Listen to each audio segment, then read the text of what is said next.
Dr. Richard D. Wolff is a self-titled Marxian economist and professor emeritus at the University of Massachusetts Amherst. Perhaps more notably, he's 21st century Marxism's celebrity du jour. As a prolific writer and esteemed expert on socialism, Dr. Wolff's work has allowed him to garner a substantial following amongst leftist circles, especially in organizations like the DSA. He has been invited by such disparate groups as the Young Turks and Fox News to speak on capitalism and socialism, and he now has his own popular platforms from which to speak of his own, such as Democracy at Work and various other media ventures. One would hope that a man held in such high regard by the general public and self-avowed socialist alike would have an understanding of his subject that is comprehensive enough to warrant the degree of respect he has attained. In the case of Dr. Wolff, such hopes would be misplaced. The closest thing we have to a Marxist public intellectual today is, in truth, nothing of the sort. The loudest voice from the anti-capitalist left fails himself to be anti-capitalist.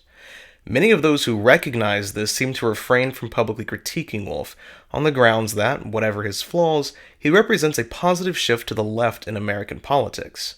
Whatever truth there may be to this, however, it's not grounds to ignore the massive failures of both his theory and his practice, nor is it any reason to keep quiet on these failures given his popularity.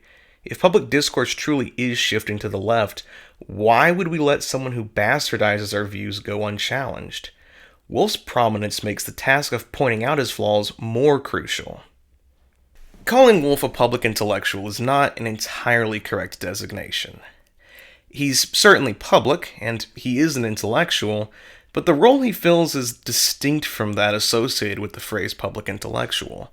Wolff, more than anything else, has a handful of talking points that he presents over and over, in forms modified to adapt to changing times.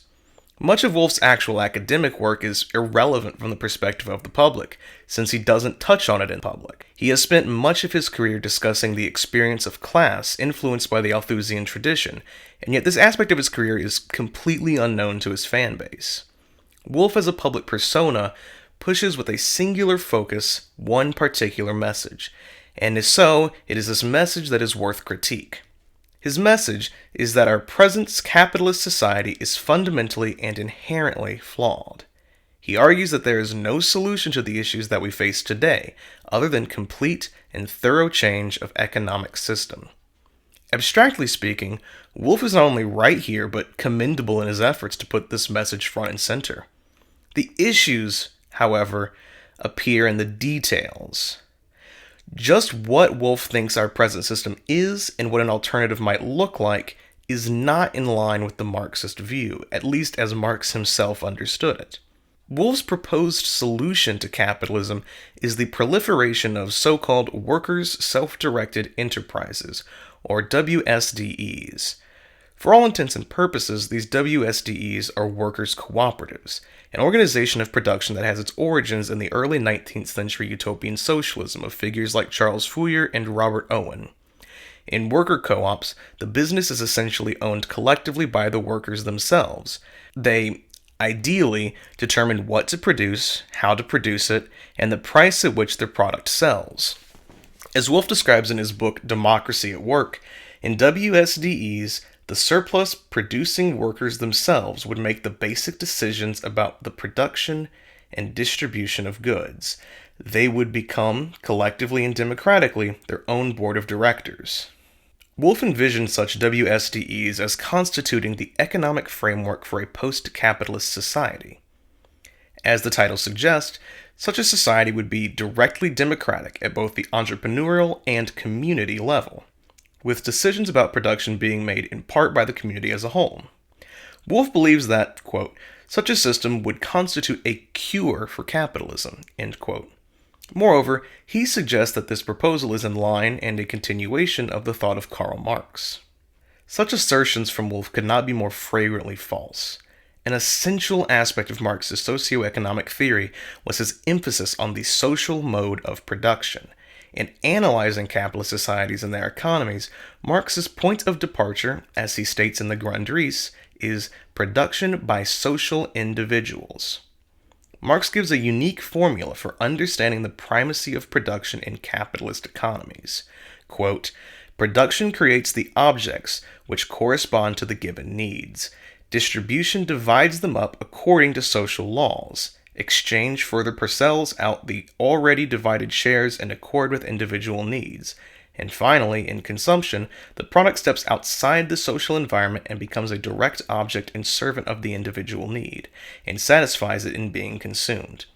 Thus, production appears as the point of departure, consumption as the conclusion, distribution and exchange as the middle. End quote. For Marx, the capitalist economy is marked by the production of commodities with both a use and an exchange value. However, the material production of commodities, appearing natural on its face, masks a social relation immanent in capitalist production, the production of surplus value. Under capitalism, workers, deprived legally and socially of the instruments and abilities to produce items that meet their needs and wants, are forced to sell their labor power, the ability to do work, to capitalists in order to survive. In return, the capitalists, those who do own the necessary instruments and materials to meet these wants and needs, pay the workers a wage. Under the capitalist mode of production, the products of a worker's labor legally belong to the capitalist that employed them, who then distributes these commodities to the market in order to meet social needs. The economic goal of the capitalist is to make a profit off of this production, to gain more from it than was invested in. But where does this profit actually come from? Marx theorized that the workers, because they are forced to formally exchange their labor power for wages, are compelled to produce more value in the form of products than they receive in wages. In simpler and less accurate terms, the capitalist sells products at a higher price than the wage they pay their workers. As, again, all products produced by the workers belong to the capitalist takes these products as surplus value that legally belongs to them, and the price that these commodities return on the market is greater than what the capitalist doled out in wages. This is how profit is made, paying workers for the value of their time as laborers, not for the actual value they produce for the capitalist, equivalent to the accrued exchange value of the commodities such workers produced. The economic goal of the capitalist, accumulation of capital, money begetting money as Marx called it, is predicated on the production of surplus value. Money buys commodities, which are used by workers to create other commodities, which are sold to attain a greater amount of money than was previously had. This new amount of money is then reinvested into the production cycle. This is the logical framework of the capitalist mode of production, generalized commodity production. Wolff seems to forget this essential aspect of Marx's socioeconomic analysis, the basis of Marx's framework. Labor that produces commodities, meant to be redeemed for exchange value, will never entitle workers to the full value of their labor. Wolff states that, in WSDEs, the surplus-producing workers themselves would make the basic decisions about production and distribution, but he fails in Democracy at Work, and in subsequent theoretical expositions, to analyze the mode of production. In fact, Wolff specifically makes the point that the production of surplus value will continue under WSDEs, with the workers appropriating the surplus themselves instead of the capitalist. Essentially, the workers become their own exploiters. They are forced to alienate labor and continue to produce commodities for sale on the market. This is not the definition of socialism as expounded by Marx, the free association of producers, but a utopian, benevolent form of capitalism that still perpetuates its own exploitative social relations. Capital won't be abolished, but will merely become more decentralized. Under Wolff's model, workers, in the absence of capitalists, will become their own capitalist.